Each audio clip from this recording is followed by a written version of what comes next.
Good morning, everybody. This is Regan Adams with All Things Regan. So I cannot be on here as long as I want to be on here because I had to take a break and my day is like moving super duper fast. So I wanted to hop on here and tell you guys about the conversations that I have been having pertaining to the dating thing. So for those who don't know, for one, I'm Regan Adams with All Things Regan. Thank you for joining me this morning. So I started Dating Is Dead, Who Killed It, I think it's 3 or 4 years ago. And I came up with it because I love love. If you know me personally or you hear me talk about relationships or love, I am like a hopeless romantic. I love everything about relationships and being in one. I've been married. No, we're going to stop right there. I love love. And so I wanted to do Dating Is Dead, Who Killed It, because I had a lot of single friends who were complaining about being single and not being, or my lady friends, I don't have a whole lot of male friends, but they were complaining about being single and not being able to find a man and blah, blah, blah, blah, blah. And so I was like, it can't be this hard because it just can't be. So anyway, I ventured out and said we're going to have a dating panel. Well, my problem was that I always had a lot of women, but not a lot of men. And so I was like, there has to be a problem because I know there are men who want to be in relationships. Like, I know it may not seem like it, but I know there are men who want to be in relationships. So I asked a couple of the guys, you know, why are they not coming to these events? And I remember taking a mental note a few years ago about why they don't come. So I've been taking more mental notes because some people have been asking me, why don't you do the dating event again? But I'm telling you, single folks, y'all don't listen. Y'all don't listen. And I'm specifically talking to the women. So anytime that I'm talking, I'm addressing women. So disclaimer, I don't know it all. That's number one. Regan says dating is dead. Everything that comes out of my mouth for the most part is my opinion. So I'm not saying anything that I'm saying is Bible unless I said Jesus said. Okay.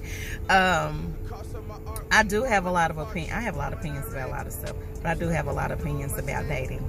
And I have been married for 13 years, so I have another disclaimer. Haven't been in the dating scene for a while.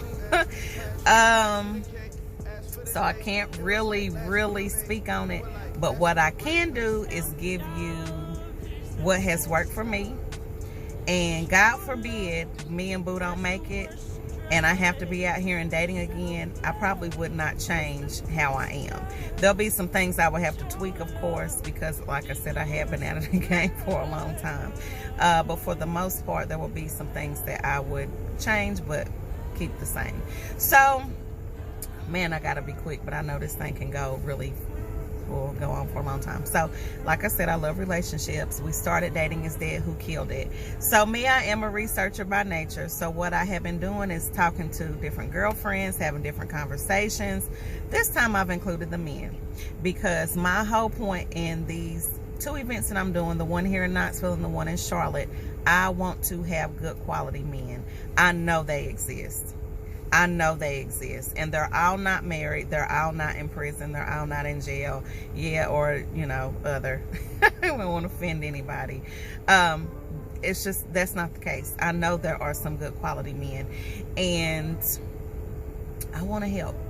And I already have one success story from my last event from 3 or 4 years ago. I just attended a marriage ceremony maybe a month or so ago from Robert and Tania, and so they met through Dating Is Dead, Who Killed It. And those are my success stories. That's what I want to see happen, bringing people together.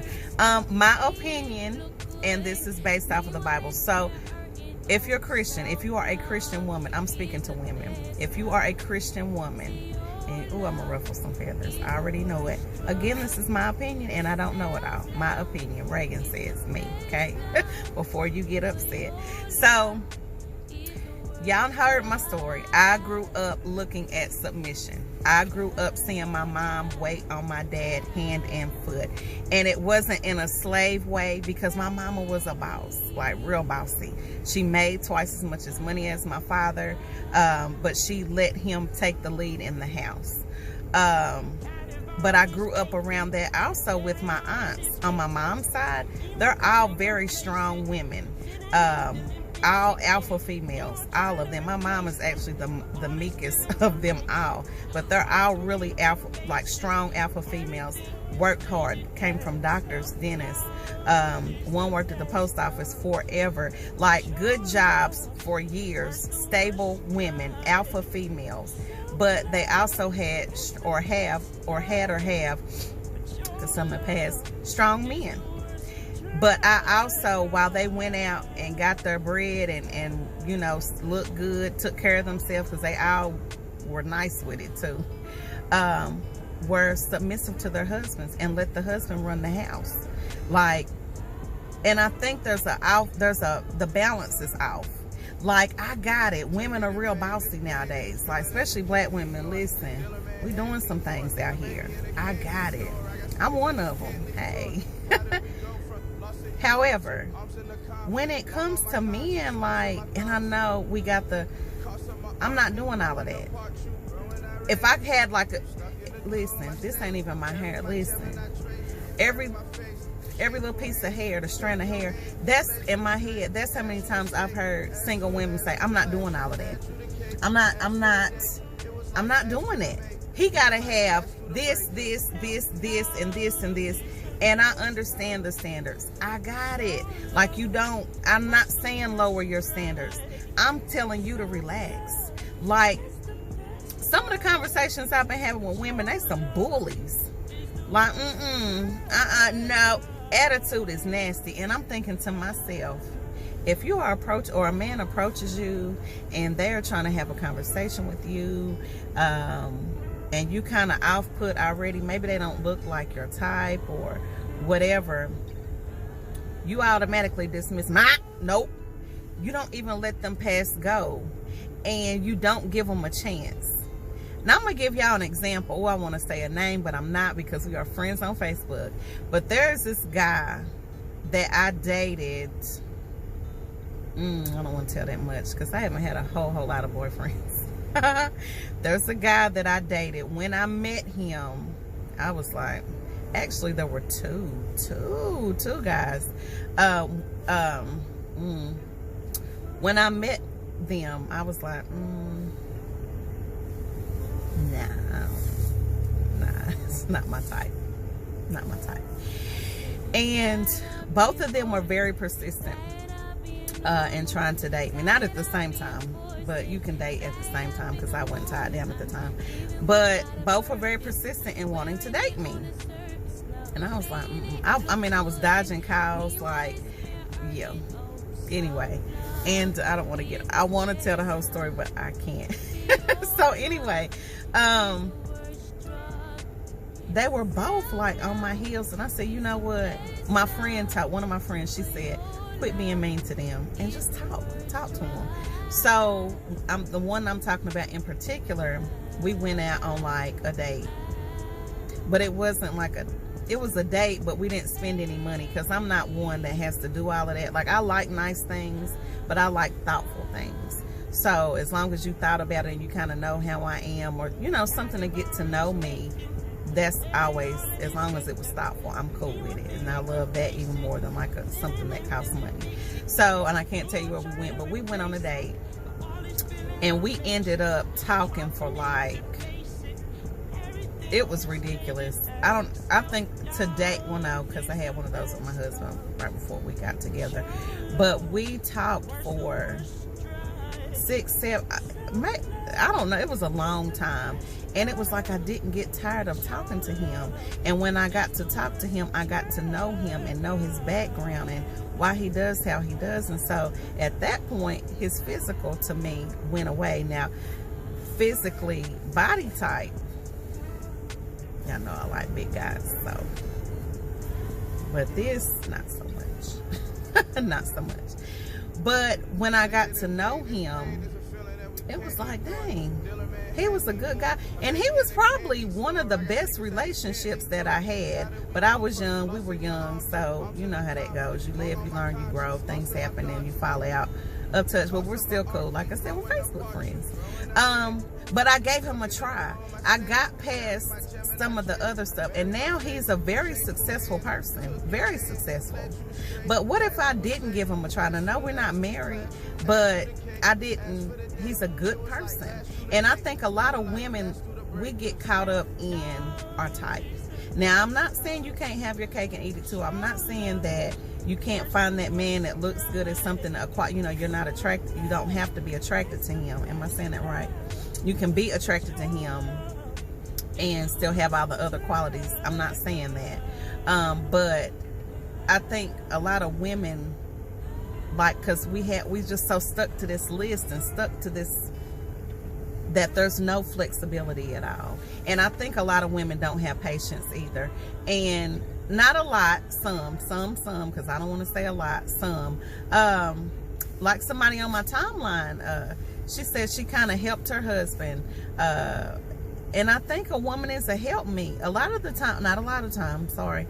Sometimes you have men who don't come from specific backgrounds or don't have different things and need that woman's push to help him be better, especially if he's interested. Because 9 times out of 10, if he's really into you, a man, a real man, is going to do whatever it takes to make sure that you have what you need. Example, for my husband, when we were courting, there was nothing I couldn't come to him. Now, mind you, I didn't really need him at the time because I was doing really well when I was younger. Like I said, even in college, my dad had me set up because he was he's a veteran. So I had that money. Then I worked 2 or 3 jobs. I really didn't have any bills, so like I was set. So when I met him, I was not in his pocket. But if I ever needed anything, I could always go to ask him, or he made sure that I was okay. And if he didn't have it, he would go and get it and make sure that I had it. That was one of the qualities that I always wanted in a man. You know, my dad didn't play around. He took care of us. Even like I said, even though my mom made more money than him, my dad was the head of the household. My dad made sure that we didn't skip a beat. So if a man is into you, he's going to make sure that he does whatever he needs to make sure, you know, that you are well taken care of. And you can make more money than he does. But when that woman come, like I said, God designed it is a woman's come to help. And a lot of women talking about, I don't want to help, and that is the problem. And I'm not saying help through trauma and being walked all over and all that stuff. I'm not saying that. But women, when I say don't have patience, is they want an already ready to go man. And sometimes that's not the case, especially when you're dealing with a black man.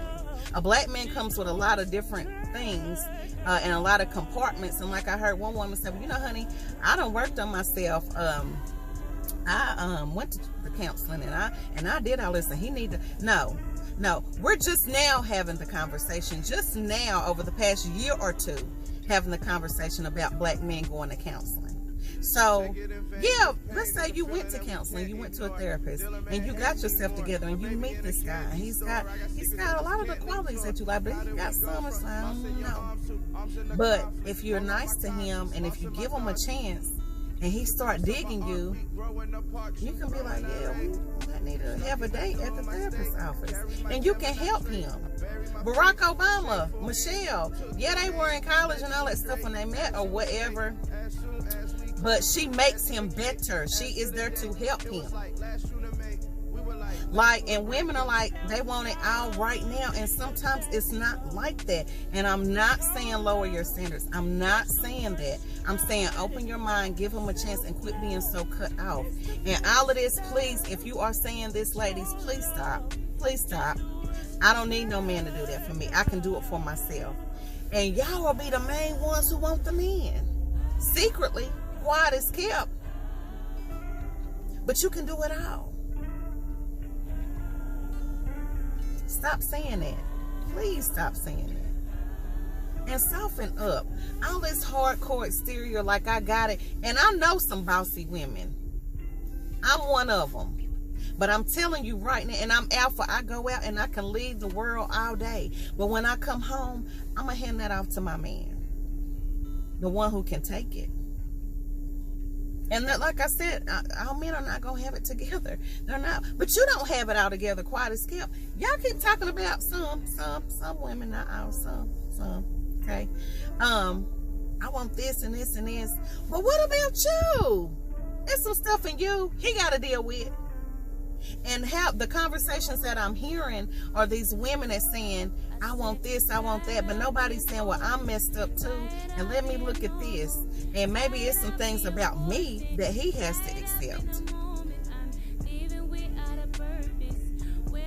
And another conversation I'm hearing is, honey, I'm too busy. I'm not cooking. I ain't got time to cook. I ain't got time to clean. I'm not doing all that. He need to do that. Now, I know there's different roles, gender roles. Some men are in the home. Some men don't require that. Some men cook and, you know, don't care if the woman cooks. Or, you know, I got that. I understand that.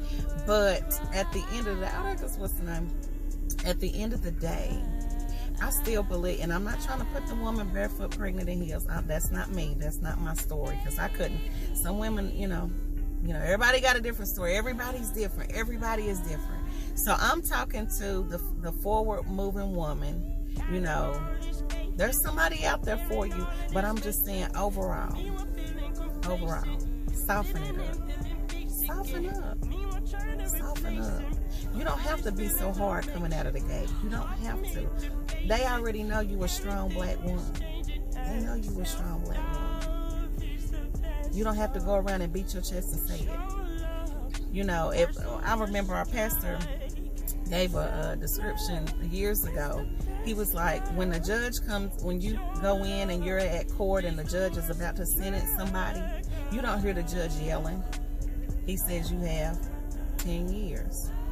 And it's still his authority. You can walk in your authority. You can walk in being bossy. You can walk in all of that. But you don't have to run and yell and tell them, this is me, blah, blah, blah. No. Soften it up. Be a woman. Be tender. Be gentle. That's what the man wants. And I'm telling you, if you have a man that is secure in himself, he can ride with that. He can ride with that. But, and I guess everybody's different. So I don't know. For me, I like catering to my man. Even though I'm bossy, even though I'm an alpha woman, I like catering to my man. Because at the end of the day, when I got the right person and I'm catering to him, he's going to treat me like gold. Like I can't miss. I can't miss. And I think a lot of the time, because of we haven't been taught today. Women have, black women. I can't speak. I'm going to say women, but I'm going to say black women. We haven't been taught today. We haven't. We haven't been taught about ourselves, learning and loving ourselves, number one. And we haven't been taught to date. And I think if we had been taught to date, we wouldn't be so hard on these men when they are dating around. And communication. So those things, learning about ourselves, loving ourselves, communication between both, you know, ourselves and them, and learning how to date. I think all three of those things are very important. I don't know. There's so many components to this thing, and I am super excited. I was getting kind of down a little bit before when I talked to the lady in Charlotte, but I'm super excited to talk about this dating thing. I'm super excited to let everybody learn about themselves, including me, because I'm still, you know, you always are learning about yourself and others.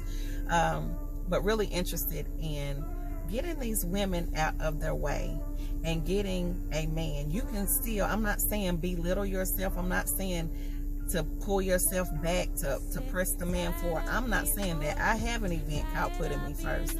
I know how to put myself first. But I think we're out of order. I think we're out of order, and I believe too many women are trying to be above the man. And that was not how it was created to be. You want to do everything the man does, and that's not how it was created to be. Now, if you are one of those women who think that's the case, and you're single, for me, I don't want a man I can walk over. Some women want that, but that's an insecurity. We just talked about that.